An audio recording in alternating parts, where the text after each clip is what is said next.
Mabuza postponed his swearing-in last week to clear his name before the ANC Integrity Commission. So what's next for him, and what can we expect from President Cyril Ramaphosa's cabinet announcement in the light of that? Joining me in the studio is political analyst Sinathemba Zonke. Good to have you with us, Sinathemba. Are we looking at the next deputy president?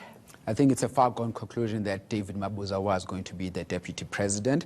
I think there was too much hype and speculation when he removed himself from the list last week.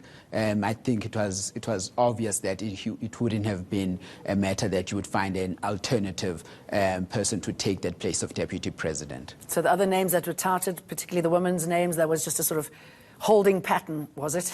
Yes, I think people were moving ahead of themselves for that. I think what David Mabuza was doing in terms of going to the Integrity Commission, in terms of also removing himself, it was well calculated. He knew. I was going to say, whatever you think about him, wow, yeah. Smart move, right? Yeah, he really indeed. Foiled them, didn't he? Indeed. I mean, it was well calculated. It was. I mean, he appears a lot much more having integrity than people like Gwede Mantashe, who are also listed by the Integrity Commission, and then he's now cleared his name in some way and is free to join the cabinet as deputy president. And I guess it leaves the Integrity Commission off his back for the next 5 years.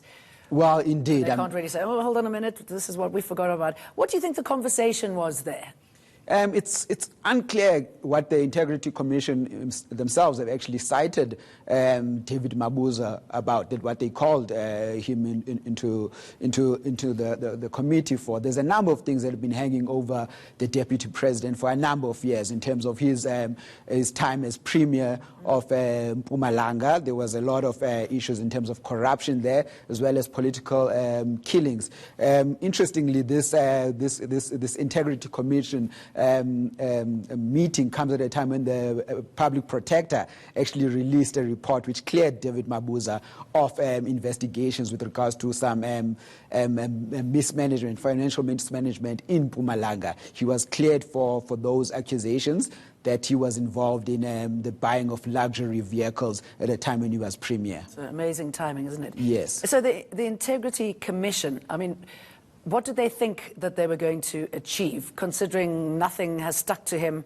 and you've got the state security apparatus after him or looking into him? Why did they think they'd be any different? I think the Integrity Committee, has been part of the new revival of the ANC, the new dawn of Cyril Ramaphosa, trying to show the public and the world that they are serious about tackling corruption and even tackling issues that impinge on the reputation of the ANC. I don't think we should simply say that the Integrity Commission has no teeth at all. I think the fact that people such as Malusi Gigaba and Nomvula Mokonyane removed themselves from Parliament might be actually showing us that the Integrity Commission does have some level of influence over the ANC. It will. But those names, those figures that we've been concerned about, I mean, they could make it back, couldn't they? Indeed. I think again, it's not the best step that they've taken. But it clearly shows, and I think what David Mabuza has done himself by bringing himself to the table will also give questions for other members to also bring themselves to the table, to the Integrity Commission. I don't think we as the public should say that somebody should not be in Parliament or should not be a member of Cabinet while they are facing the Integrity Commission. I think these things can happen simultaneously. And is this position, if he becomes deputy president, is it going to help him consolidate his power? I mean, would he have been better served going to Luthuli House and working it out there? I think indeed, in terms of being out of government space would have given him some time to be able to consolidate his power, to be able to mobilize.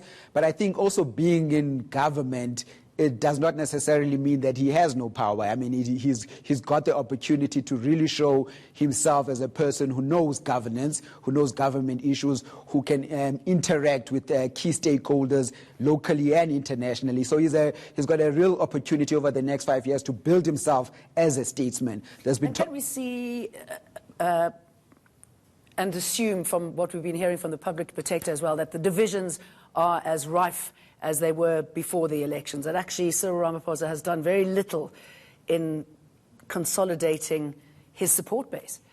I think actually, I mean, there's certainly a massive fight back amongst some people who might have been part of the rotten core of the ANC pre-Nasrec. But if you can see how Cyril has been able to work with his former rival, Nkosazana Dlamini Zuma, I would say there is actually some consolidation of a power base within the ANC, whether it's still some of those bad apples, but some people still do know, especially after the results of these recent elections, they still know that the ANC needs to really turn around the ship. I mean, we've got we've got even the upcoming local government elections.